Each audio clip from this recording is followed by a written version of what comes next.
sebelumnya juga tadi ada aksi yang digelar di beberapa daerah, diantaranya dari Makassar, dari Semarang, dari Bandung, dari Yogyakarta. Ini artinya berbagai elemen masyarakat sama-sama sepakat untuk menolak revisi Undang-Undang Pilkada. Tadi kalau kata Bang Ray Rangkuti dari Lingkar Madani bilang ini adalah sebuah taktik untuk menunda pengesahan revisi Undang-Undang Pilkada. Sebenarnya kan kalau kita lihat penundaan ini Anda baca sebagai upaya DPR untuk meredam amarah masyarakat, atau sebenarnya ini DPR sedang mencari cara untuk bisa mencari celah untuk tetap bisa mengesahkan revisi Undang-Undang Pilkada ini? Ya, tadi kan pernyataannya hari ini tidak ada pengesahan. Berarti kan hari esok atau hari lusa, karena kan 316 Tatip DPR pasal 316 itu kan penundaan itu 2 kali, masing-masing 24 jam.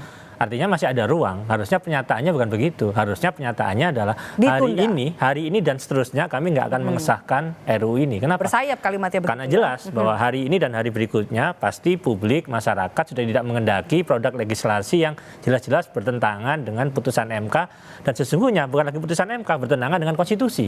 Padahal sumpah jabatan anggota DPR itu kan bekerja berdasarkan nilai konstitusi. Dan sifat dari putusan MK itu sendiri. Ya, putusan MK kan final dan mengikat, itu jelas. Dan itu bukan perintah MK, itu adalah perintah dari konstitusi lah. Ketika bernegara nggak mendasarkan lagi pada konstitusi, terus landasan kita apa lagi? Artinya kan memang suatu negara itu bisa terus berjalan tegak kokoh ada dasar prinsip negara hukum. Negara hukum adalah apapun isi konstitusi ya harus diikutin.